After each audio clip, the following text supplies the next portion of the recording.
It's Friday. It's Labor Day weekend. Why are you listening to this? Why aren't you out doing something fun? It's the end of summer. For those of you who did stick around on the interwebs, this is Invisible Walls, episode 73. Is that right? 73. Episode 73. We're here rocking. We have actually changed the show a little bit.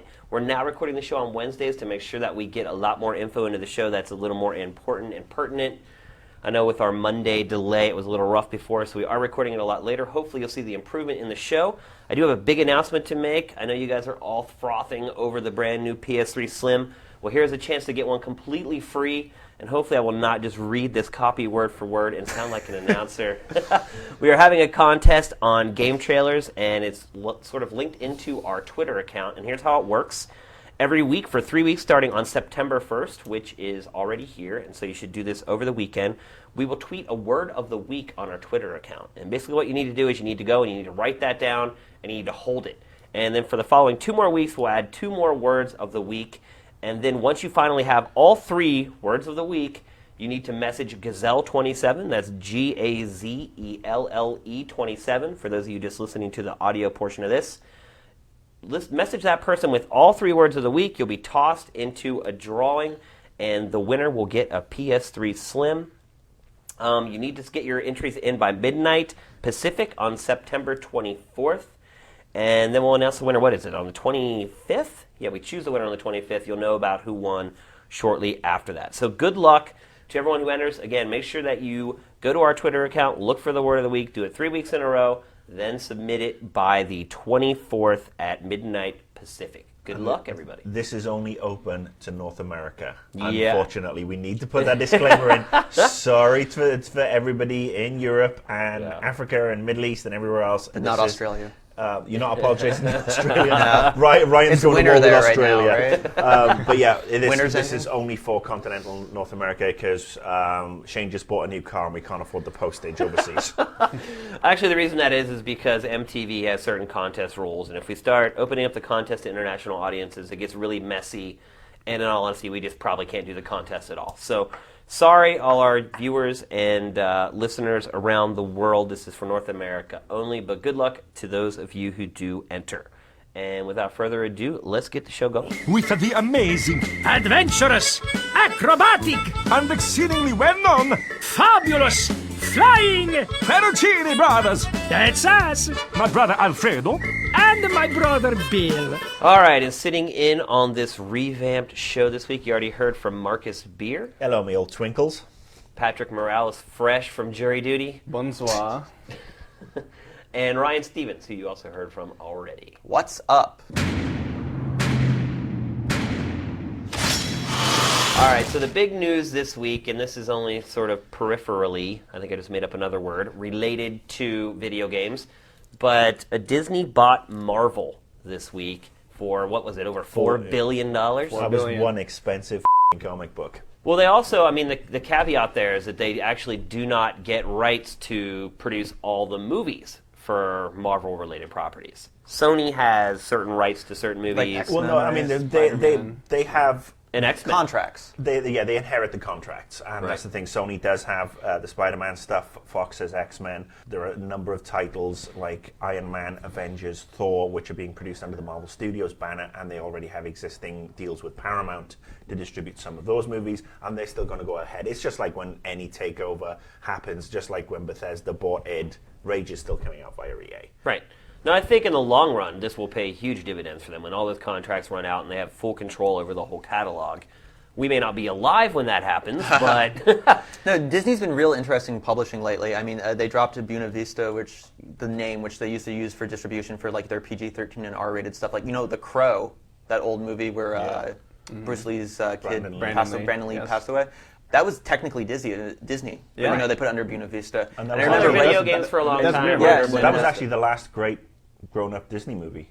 The Crow. But same, they dropped Buena Vista to just go Disney Publishing for what, like Spectrobes and Pure and all the Disney games. Turok. Yeah, Turok. I mean, you don't really think murdering dinosaurs is a Disney. Well, I talked to the guys at Disney at E3, and I was like, so Turok sold through the roof. I'm like, wow, you guys got to be stoked. He's like, yeah, we're stoked. And I'm like, so why isn't the sequel here? And he's like, like basically saying, Mickey didn't like it. yeah. I mean, in a roundabout way, he was saying, we're probably not going to do another Turok game, and I'm guessing Mickey was not happy with the blur. And that game did kind of go over the top in that way. So that's my overriding fear with regards to this merger. I mean, if they go almost like the Time Warner DC route and let DC run their own fine. And they've done that to a certain degree with Pixar because Pixar, Disney bought out Pixar and they were more profitable.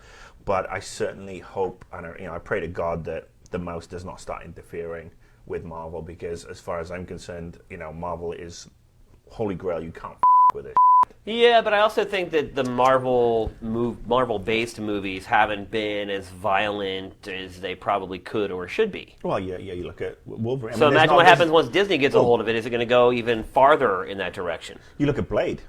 Blade's a Marvel movie. Blade's based on a comic book, not perhaps the most popular of comic books. When it comes to more mainstream stuff, Spider-Man. I mean, the first Spider-Man had some very violent scenes in it. Yeah. Wolverine, pretty violent, not so much with the blood. Well, do you remember Bambi when they shot the mom? Brutal. You cried, Ryan. I cried like a little baby. Was Old Yeller a Disney movie as well? probably was. Rabies dog action, yeah. I think most people would agree, though, that, maybe Marvel would be better off left on its own. But on the flip side of it, they were mentioning that right when the merger happened that Marvel was having talks with Pixar. And John Lasseter expressed an interest in making maybe a Marvel-based Pixar movie. So, I mean, just imagine that with maybe what Brad Bird's done with The Incredibles, and it could be something pretty good. No, I mean, they could actually do some really good stuff. I mean, I'm thinking stuff like a Secret Wars movie, where they take that. But, I mean, obviously, I would love that. We're not here to talk about the movie side. We're talking about the impact on the games. And Tron. People. I want Marvel characters in the Tron universe. Yeah. I think the last official word for the game side of it is that Bob Iger, the CEO of Disney, said that they were going to evaluate the licensing deals for the games right as they expire. And they're still up in the air right now. I think with Activision, who does all the Marvel Ultimate Alliance stuff and the Wolverine movie stuff, I think they're set to expire in 2017. I think 2017 is the first one to expire. Yeah. 2019 is For the the second MMO. one for the MMO. Yeah. Then there's the Sega one, which is title year to year. It's a movie rolling games. deal. But I think that rolling deal, from what I've heard, expires after stop the rolling. sequel. Well, it expires, or the option comes up to renew after Iron Man 2. Which, if Sega do a job on Iron Man 2 as they did on Iron Man 1. Which I don't know that's quite possible. Well, I'm But sure, Iron I'm Man sure they'll sold give it a go. through the roof. Yeah, but it was a game. I mean, at some point, Marvel has to protect its IP. Yeah, I mean, I would love to see, I've said this before, I would love to see Marvel take the same view of games that they do with movies, where they've set up Marvel Studios and they started producing stuff in-house, and they should really, as soon as these deals expire, they should start pulling this stuff in-house. And if they want to subcontract to third parties, they should go off and do that and pull, get developers like people like Rocksteady, who've just done Batman Arkham Asylum, get those guys to do some really great franchises. I think the interesting thing is going to be, and I had this discussion with somebody else earlier, somebody said, Marvel and Disney don't want to go the traditional publishing route. It's a lot of money to set up distribution. It's better off going to EA. By the time these deals expire, we'll be looking at digital distribution. So it's going to be much easier. So I would say once these deals start expiring, Activision's going to lose them. Sega's going to lose them, and Disney will pull them back in. And it might actually kickstart Disney's gaming arm, legitimately, and they just slap the Marvel sticker on it. So let's head around the horn and just ask each one of you guys: Disney buying Marvel, good thing or bad thing for Marvel video games? Marcus. I'm actually going to be positive. I'm going to say it's a good thing because, let's face it, given the state of a lot of the Marvel games, couldn't have been much worse. Patrick. I think for now, to me, it looks like a wait-and-see kind of game. I think that they may be heading in a positive direction, and actually one quote that I like specifically comes from Andy Diggle on Twitter, who is a writer for Daredevil, Marvel Comics. He said, let's remember, Disney owned Miramax when they made films like Reservoir Dogs, Pulp Fiction, Trainspotting, and The Crow. So kind of just going off of Ryan's last comment, who knows, could be good. Mm-hmm. Stevens. For selfish reasons, I think Disney owning Marvel makes there be a slightly bigger chance there could be a Shadowcat game. So I'm all for it. Phase through anything. Yeah, she's friendly with the kids. She's a pet dragon. And I would say it's way too early to really judge. I like Marvel having a juggernaut like Disney behind it for financial considerations, distribution, and things like that. But I also fear that Disney begins meddling in the content of the games. I mean, think about the Wolverine game. Do you think Disney's going to be cool with that? A really violent, bloody game like that? That's the thing. I mean, it's definitely wait and see, because we have to see if they're going to interfere. If they're not going to interfere, if they're going to go the Pixar route, fine. If they're going to go the Miramax, and I'm talking early Miramax before the Weinsteins had this acrimonious split with them, then I think that we could be seeing something really cool. I mean, the key for Disney, and Disney are very savvy. As long as they don't start introducing Hannah Montana into the X-Men, I'll be happy. That actually sounds kind of brilliant. although honestly, if they have the Avengers take on the Jonas Brothers, I'll be totally down with that. Anything to watch the Jonas Brothers get destroyed. And speaking of some verses, we asked on our Twitter feed what some fights you'd like to see, and we got Fearless Hyena wanted Evil Genie Jafar versus Onslaught. Zombie X wanted Beast versus Beast, which I think that would be Beast versus the Beast, which I think Penny Arcade kind of handled today. And I think this was the one everyone liked the most, was Venom versus Donald Duck. From Serial Business, which I love that name. I also love cereal. I think my money's on Venom. And then Steinman has Mr. Incredible versus Captain America. Captain America happens to be my favorite superhero. Captain America's dead, by the way. I know that.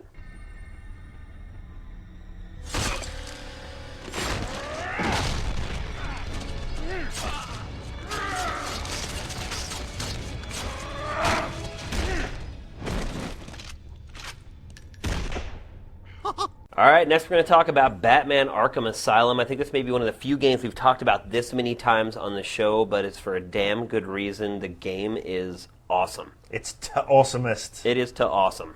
I've played Surprising. I'm about 4.5 hours into it. Definitely not going to stop. I'm going to finish this game. I'm not the world's biggest comic book guy. This game definitely transcends your interest or lack thereof in comic book heroes or Batman. It's just a really solid, great playing video game with excellent production values. Yeah, they're through the roof. Like, anytime you die, like, the little death villain talking to you is, like, custom made for wherever you are. Mm-hmm. How did they make such a great game? They've been working. What did they do before? Chili Con Carnage? Yeah. They made one game, it was like Police Force or something, Rocksteady. What the hell? They made like a really weird, like obscure Under the PS2 radar, game, yeah. And then they went to this. Well, How? Let's back this up. First of all, I mean, we were excited about this game, and then over the summer We played the little demo. Played the demo, and we all got a little nervous, and we heard about this whole IDOS, UK PR deal disaster. And to be fair, I think the combat still is a little I think they balance it really well between, like, when you're beating up dudes, it's easy, but you get to have, you're Batman. Yeah, you get to have fun trying to chain those combos. It's more of like just trying to get a combo. when you but unlock then when you're some of doing the those- stealth, I would say, like, I'm going to get for this, but I would say I like the stealth segments better than Metal Gear Solid. Like, zinging all around. You're going to get for that. I know. And you know what? I'm actually with you, because I think there is nothing Guns cooler are than lethal. dropping off a gargoyle and pulling a guy up and just leave him dangling, and then watch all the the Idiots. run around and basically just like they're standing underneath him. Yeah, we'll get you down in a minute. The way they react, and you see the terror levels go up. They get really really wound up. I really actually had more fun with the stealth on this than Metal Gear and Splinter Cell. And they do a good balance between the just beat up a ton of dudes and here's 5 guys with guns that you have to be stealthy around. And when you start unlocking some of the upgrades for combat, that's when it starts to really kick in and become become more elevated. And especially when you bring the Batarang into that as well, and the upgrades for the Batarang in the combat environment.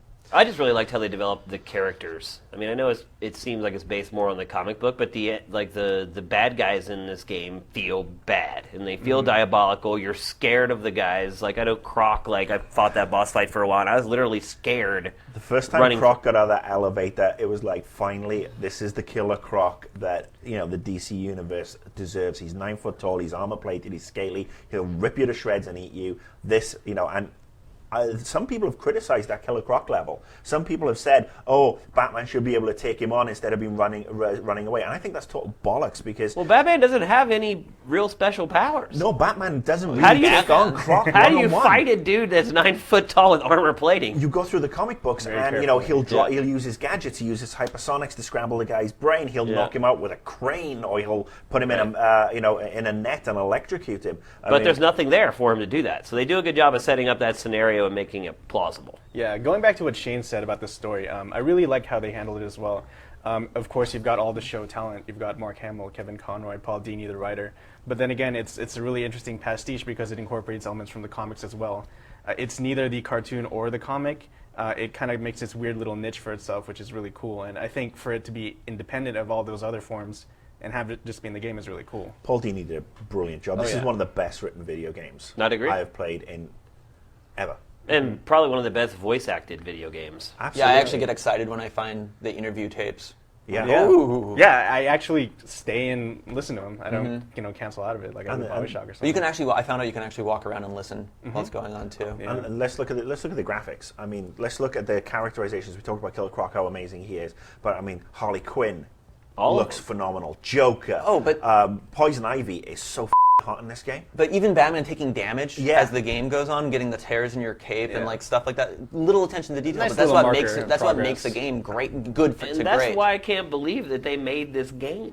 I Yeah. mean, it's like he Totally went- out of left field. Yeah. It's fantastic. Well, And then the Riddler puzzles, I was a little disappointed in the demo because it's like, oh, I found a question mark. Yeah. But then the actual puzzles where they kind of have the whole Pokemon Snap photography thing Yeah, even yeah. worked in, it's really cool. You go around, you find the little maps, like, oh, I'll just figure it out. But if you don't want to get bogged down with that stuff, you don't have to be. Go back to the graphics. If when you get to the end of the game and you see some of the close-ups of Batman during the cinematics, he's got stubble. He's got Yeah. bite.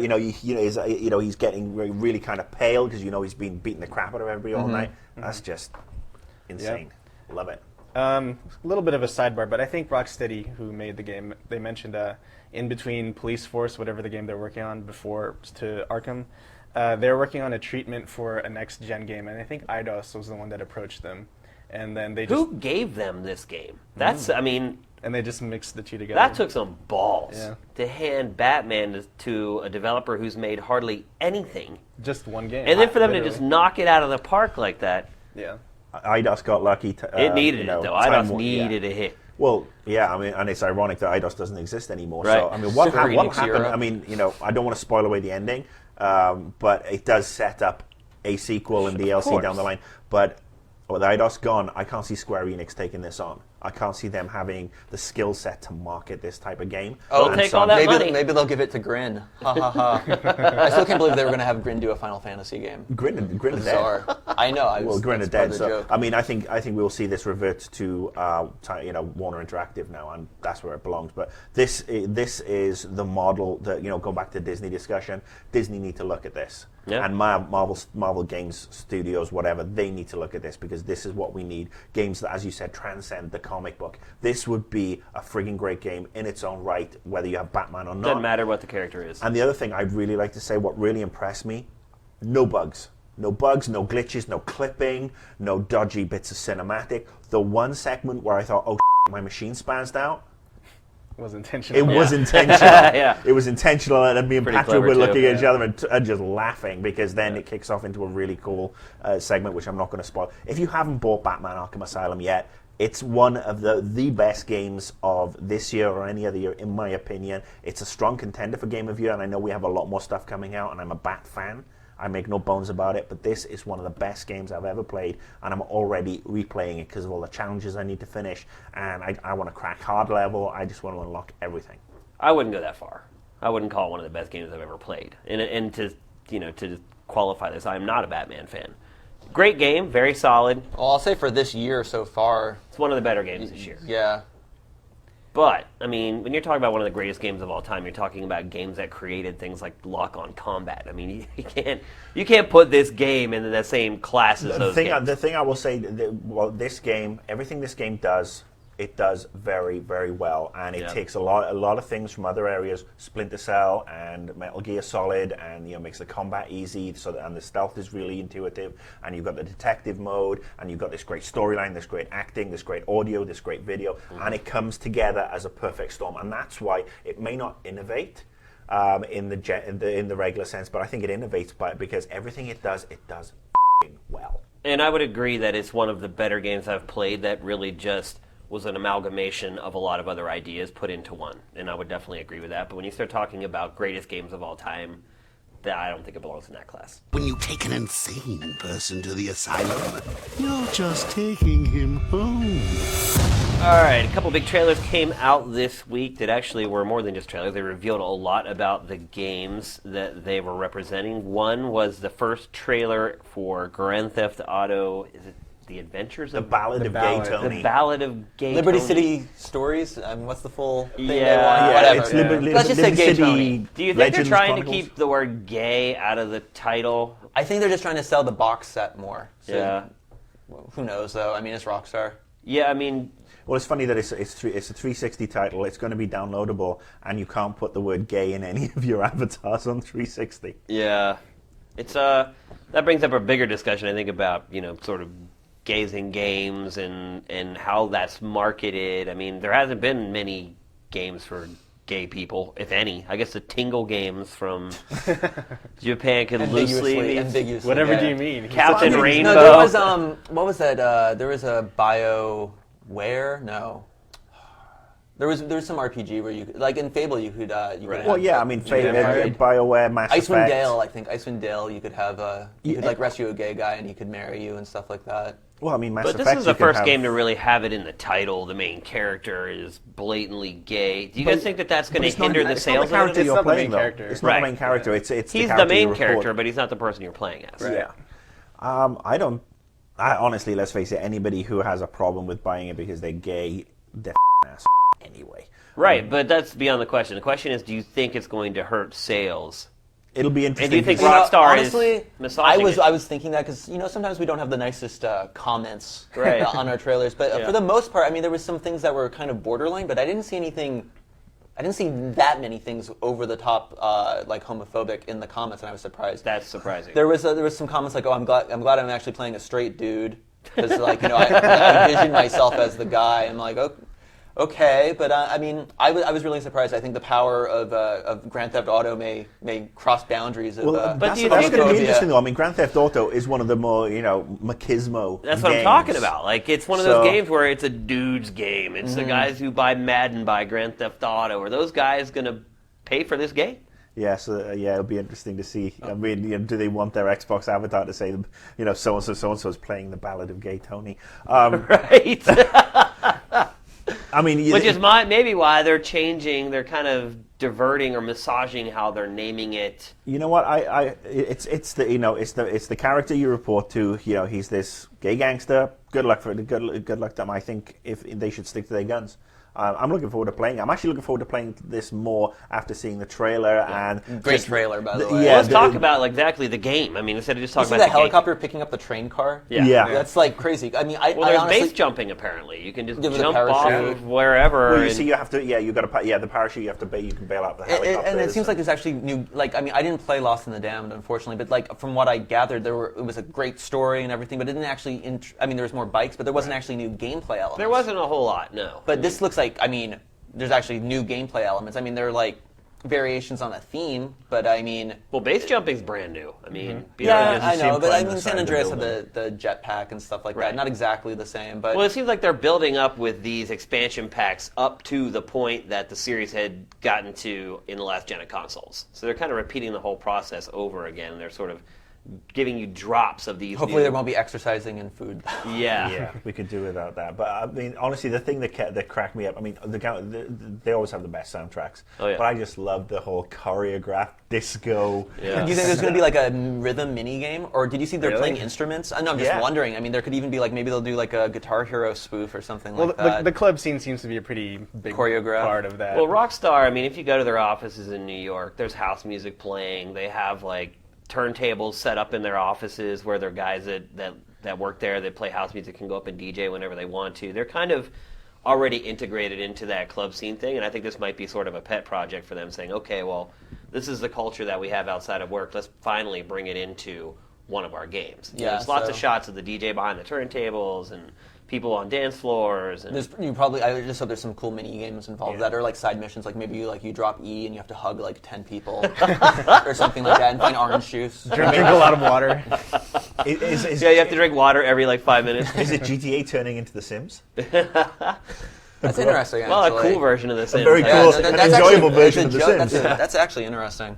But overall, I mean, I think on my expectations, it was pretty low on my radar. Now I'm excited to play the game, and that's what a good trailer always does. Yeah, me too. I'm looking forward to it probably more than Lost and Damned. And just to go back to the initial point about gay gaming and all this sort of stuff, I don't really know, and I don't think anybody knows, what would make, what a gay gamer wants. I think most sexual orientation has got anything to do with it at the end of the day. I think. Does it not, though? I think honestly, I think, and I may be wrong here, but I think if gamers are of the homosexual or lesbian tendencies, which is fine. I mean, I'm sure they get as much fun out of playing Batman and, I think certain games, certainly. UFC. But I think any game where you have, like, a love interest or whatever, I think that would change their perception of the game a little. Well, I think that's where, they're probably playing the more Mass Effects, Fables, Icewind Dales of this world, playing the RPGs, if they want to go that way. I mean, I would also say that probably most of them are way more mature than a lot of gamers and don't really give a about that because they're probably having healthy, committed relationships with their other halves anyway, and they don't need to be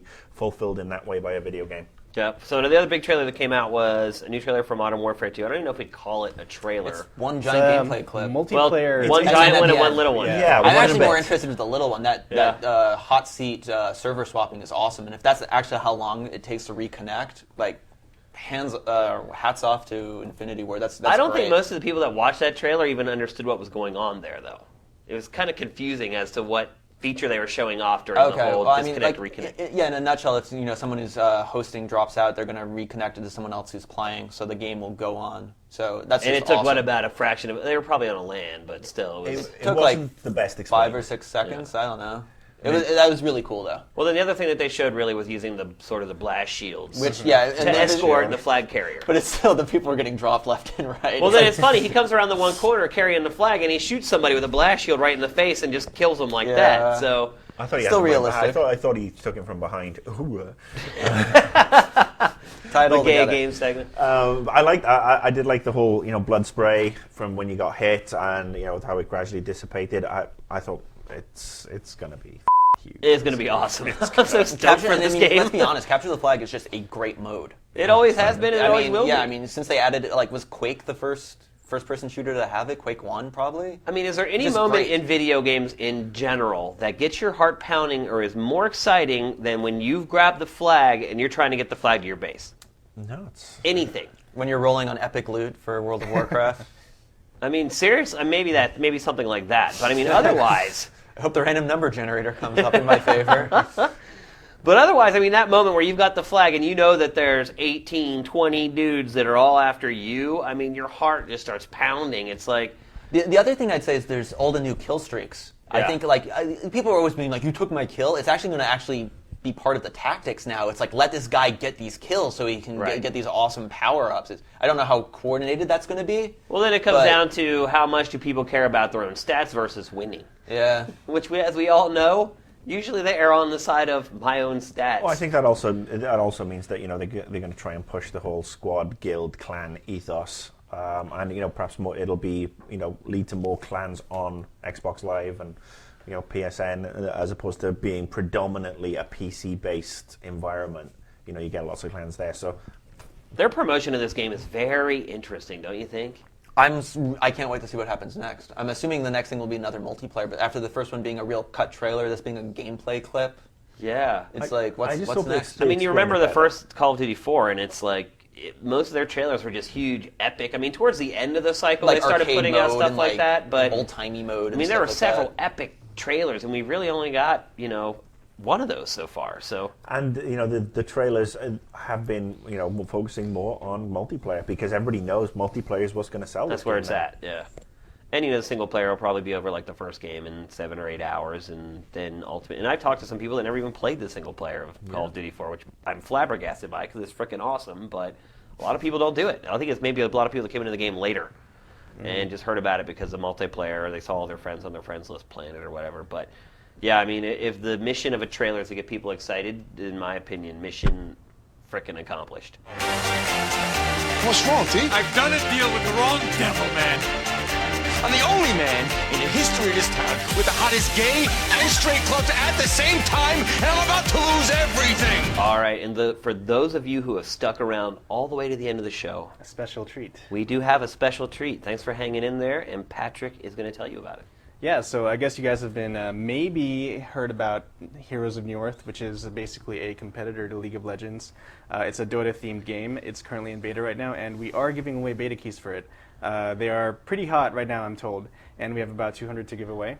And if you want to get one, be sure to message with your GT account HON beta keys and put beta key, one word, in the title, and you'll automatically get one sent to you.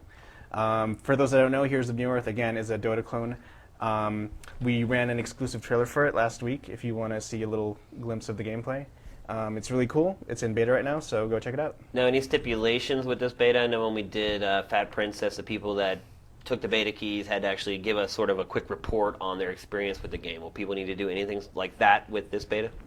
I don't think so. I mean, you guys can Realize it's for the PC. Yeah, first of Not all, going it to work is on for your PC. PS Triple. And it's Yeah. just to clarify, do they message a Game Trailers account? Yes. Message with your GT account HON beta keys and put beta key, one word, in the title, and you'll automatically get one sent to you.